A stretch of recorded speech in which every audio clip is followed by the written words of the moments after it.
Update. Am I the a-hole for preventing husband from taking in nephews? Original post. My husband, 32 male, and I, 28 female, have been married for 2 years and together for 5. Until now, I would have said that we had a perfect relationship. But right now it seems like that's over, and I'm not sure who the a-hole is, if anyone. I grew up in a really bad abusive and neglectful situation. I've been to therapy and done the work, but there are still some issues that are just going to be permanent, I think. The two relevant here are that I need to have a calm, safe living space that is mine to function, and I do not do well around children. I don't hate children, but I was forced into raising 7 siblings and step-siblings when I was still a kid myself, and I will never be responsible for another kid for as long as I live. I've had my tubes removed to make absolutely sure there will never be an oops. My husband has known this since the beginning and also does not want children. His family situation is also not great, but he's still involved with them, mostly for his mom and nephew's sake. About a month ago, sister-in-law was murdered by her ex, who unalived himself as well. The boys were visiting mother-in-law, so thankfully they weren't in the house when it happened. Otherwise, I think they would be gone too. It's horrific. Mother-in-law, the boys, and my husband are devastated. Sister-in-law was not my favorite person in the world. She had a lot of the same traits my abusers had. But nobody deserves that, and I'm trying to be supportive of their grief. The problem is that there's nowhere for the boys to go. They were staying with mother-in-law, but her health is so poor that DHR decided she's not stable enough to have custody. Their father's family doesn't have anything to do with them, which is a long story by itself. My husband has a younger brother, but he has substance use issues and isn't in a good place to take on 2 kids. That leaves my husband and me as the only real family placement option. My husband isn't thrilled about bringing kids into this situation, but he feels like he has to keep them out of foster care, which I understand. Here's the problem. I absolutely do not want these kids living under the same roof as me. It's a PTSD trigger, but also they are understandably, for their situation, not the best behaved kids to start with. Add some hella trauma onto that, and those kids are going to need a lot of help. My husband swears that he will do everything for them, but I think he's being unrealistic. We got into a really nasty argument about it, and he said that this is a make or break moment for the marriage, because he's not backing down and he'll take the kids and divorce me if he has to. Our house was mine before we got married. I inherited it from my grandmother. I insisted on a prenup to protect it when we got married. My husband has a health issue that makes full-time work difficult, and he struggled at the best of times before we got married. If we split up, his chances of finding an affordable place to live nearby in the current market are not good. He's not quite disabled enough to receive disability. Frankly, if I and the house weren't part of the bargain, I'm not sure that DHR would place the kids with him. Where I might be the a-hole is that after he threw the D word at me, I told him that in that case he would need to move out of my house because he would no longer be welcome, go back to working full-time because I wouldn't be bankrolling an ex. And good luck taking care of 2 traumatized kids with his health, much lower income, and without stable housing. I think it hadn't occurred to him just how much he would lose access to, because we've always just shared without thinking about it. He's not speaking to me right now, and mother-in-law called and read me the riot act for financial abuse and abandoning family. I feel for the nephews, I really do. But I am not the person those kids need right now, and I feel like I was really clear from the very beginning that I would never be okay taking care of kids or living with them. I think we're cooked either way at this point, but am I the a-hole? Now for the top comments before reading the updates. It seems obvious to me that your husband should take the boys and go live with your mother-in-law. The 2 of them will be able to take care of the boys between them. They can supplement each other's incomes, and the kids will be safe.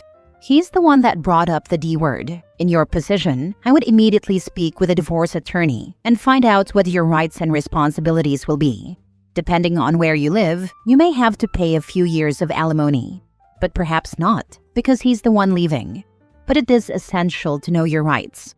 Either way, whether you cave and take the kids in, or he moves out, or the kids go into CPS custody, this marriage is probably done. Husband also needs to look into survivor's benefits for the children. Not the a-hole. The whole thing sucks and is very sad. You knew your limitations and made them clear to others. You can't be expected to move out of your own house. Could your husband move in with mother-in-law? Would her insurance cover some home care or compensate your husband for her care? I'm looking into that actually, because even if we split up, I don't want him to suffer. The problem is that a lot of welfare and social services have been cut, and he's one of the people that falls into the cracks of not being eligible for a lot of stuff that could help, but not physically able to handle a full-time job that would give him decent benefits. I have a social worker friend that I asked to look into what additional benefits they might be able to get, and whether it would hurt mother-in-law's benefits if my husband were living with her. It's terrible that people have to make these kinds of choices. Edit/mini update. There are a lot of responses and I'm trying to get to them all. I'm taking a PTO day to deal with some of this stuff and get myself back together. As a lot of you have said, there's no way back from this. And I think I'm going to go ahead and accept that now instead of dragging it out. The trust is gone. I made an appointment with a lawyer this morning, and from what I've read, an uncontested divorce could go pretty quickly and smoothly if we don't squabble over money. I don't have any interest in screwing him over, but I also won't be screwed over. I hate it. I wish this wasn't happening, but I've worked way too hard for a stable life to flush it down the toilet. I'm going to freeze my credit and lock down the accounts today in case he or mother-in-law get ideas and have the talk tonight. I'm also about to call the case manager contact at DHR and explain the situation so it's on record and they can start making a plan that doesn't include me as a part of the equation. I'm debating how much help I'm going to continue providing. I will continue to help my husband while he lives here, but I was also doing a lot to help out mother-in-law with things her health makes difficult and to allow her to put her energy toward the kids right now. And I think that's going to stop since it's not appreciated and the relationship is over. As far as the whole looking after a family thing, I don't believe in family. Family has done more harm to me than anything else in this world and provided not a single benefit. So I don't put any value on blood or relations. I do what I can when I can for others, but I know in the same circumstances, none of these people would help me, either because they can't or they just wouldn't care that much. So just spare me the whole, they're your family stuff, please. That word doesn't hit the same way for me that it does for you. I will update once I've talked to my husband and figured out a path forward. Thanks for the input, even if some of you think I'm a monster. Now for the first full update. Now he doesn't want to divorce and wants to figure something out. Of course, the stress of the whole situation is pushing him into a flare, so I'm giving him some grace, but I told him that we won't go back to exactly the way things were before the D word now, no matter what happens. I don't trust him.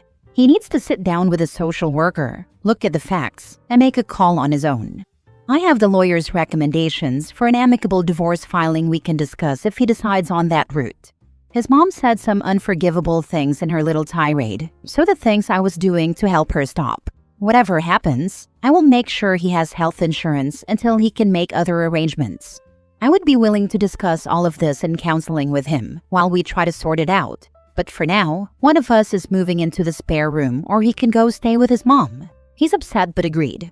It's probably going to take some time to get a resolution, but I will try to post again down the road once the situation settles out. Second update. The situation is complicated, but the TLDR of it is that due to a very unfortunate situation beyond either of our control, my husband and I want very different things going forward that can't be reconciled. He brought up divorce. I did a consult with a lawyer to get things rolling. Now he doesn't want to divorce, but the problem isn't going away. And I'm already feeling checked out, so I think that's the inevitable conclusion. We're at least going to separate. The thing is, I still love him. I don't want this to hurt more than it has to for either of us. I'm committed to a fair split that doesn't leave anyone high and dry. I'm hurt and angry, but I understand where he's coming from, and I want to keep it civil. He's hurt and angry, ironically because I took him up on the divorce instead of doing things his way, but I know he loves me. How did you keep things productive and civil with your soon-to-be ex? I've already had to block some of his family for coming at me. Things are going to be rough for him because the house is mine and protected by a prenup, and I'm the breadwinner. He wouldn't be eligible for alimony because we've only been married for 2 years. At most, I would be paying his health insurance premiums for 6 months or so, which I don't mind. This would be easier if I hated him, but I don't, and the thought of him struggling is frigging depressing. Did you remain friends during or afterward? Or is it better to just drop contact except for necessary communication? I know I'm going to come out of this okay, but I want to do everything possible on my part to make it smooth and not contentious. Now for the last update. People have been asking me for an update, and there were some forward developments before Thanksgiving. The bad news is that DHR decided my soon-to-be ex's medical situation rules him out as a primary guardian for the kids. He wouldn't be able to adequately care for them during a flare. Same for his mom. They have the same condition. His is worse than hers, but hers is more advanced. The good news is that the social worker talked the paternal relatives into agreeing to a DNA test. They didn't believe that the kids were really murderous a-holes bio children, and he and sister-in-law were keeping the situation on the down low because he was married, so they never established legal paternity. DNA was a match, so the grandparents on that side are taking the kids. What that means as far as visitation for my husband and mother-in-law is still being hashed out. But the whole thing has been de-escalated a lot, thanks to a really competent case manager. As far as the divorce, I'm going ahead with it and filing this week. He's moved back in with his mom. They're salty about it, but that's to be expected. I still love him and wish him the best, but I'm done. His family's too much drama, and I don't trust him the way that I did before this. Given that we were only married 2 years and the house is mine from before the marriage and protected, it should be a clean break. While I miss him being here, I'm already feeling less stressed with him gone, and I didn't realize that had been creeping up on me for a while. I think I'm done with romantic relationships, at least for a good long while, so I'm going to focus on my career and some fun stuff I haven't had time to do since taking on a caretaker role. Thank you to those who offered support and advice. It sucks that any of this happened to begin with, but I think it's ending about as well as it could have at this point. I will be dropping contact with my ex's family, so I doubt I'll have anything else to update. Don't threaten divorce if you aren't ready for that possibility. Your soon-to-be ex would 100% have used divorce as a weapon again if you had caved into his demand. So the only option going forward was this. Good on you for sticking up for yourself. Hope those kids will turn out all right with their grandparents. I'm sure they're going through a whole lot right about now. And if you really threaten divorce, be ready that the relationship is dead as soon as these words leave your mouth. Such an ultimatum is always a lose-lose situation. Good for you. What condition does your ex have? I was guessing MS. After what his mother said to you, I'd have been flat out done as well. You've shown these people nothing but kindness, and the moment you push back, they showed you who they truly are.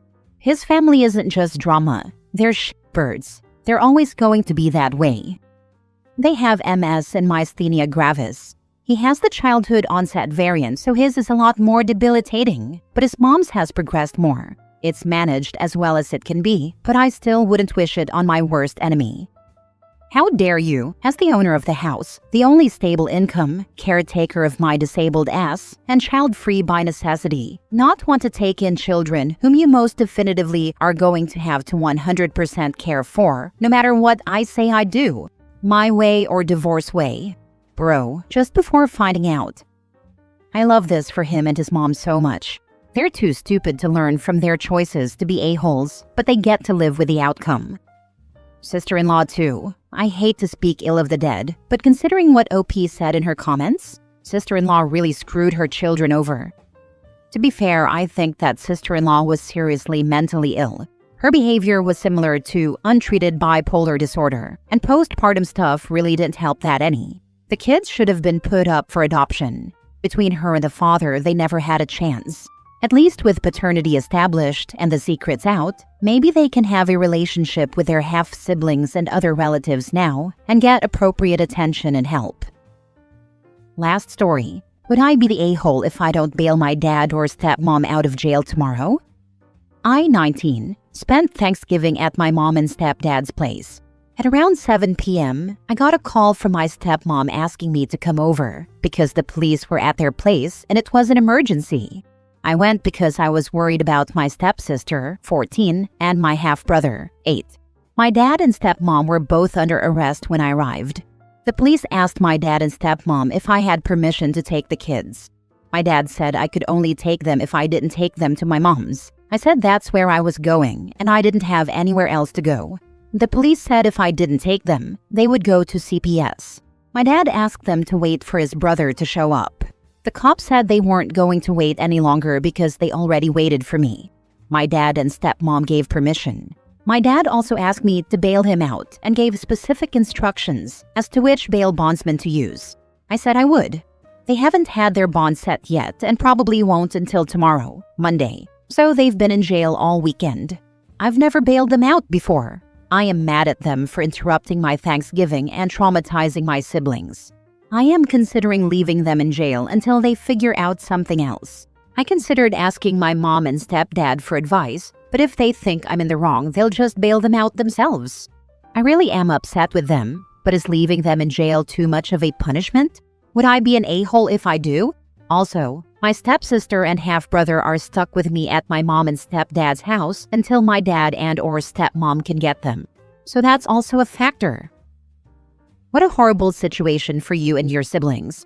I'm so sorry you are going through this. Not the a-hole either way. Your dad and stepmom are the a-holes for creating this situation. You are not obligated to arrange bail for them. However, if you refuse to help, your dad and stepmom might cut you off from any contact with your siblings in retaliation when they do get out. You will need to be around to help them out if and when this gets worse. Whatever you choose, though, you should talk with your mom to let her know what's going on. You will need her support. I talked to her about what happened, but I left out the part where they want me to bail them out. She thinks I shouldn't go to their house anymore, because if something happens and I get mixed up, it could show up on a background check if I apply for a job. She's not wrong about that. If there is domestic violence taking place in that house, you need to stay away from it, and you should get your dad's family involved to get your siblings out of it too. I would presume that CPS will get involved either way shortly. My dad's only nearby family is my uncle, and he's worse. Now for the update. My stepmom was released from jail. No bond. My dad's bond is $1,000. I don't know if that's the 10% or the total amount. So my stepmom will be able to pick the kids up from school. When I get out of class, I'll take their stuff back over to them. Since the kids are fine, I consider dad's bail not my responsibility. His wife can take care of it or not at her own discretion.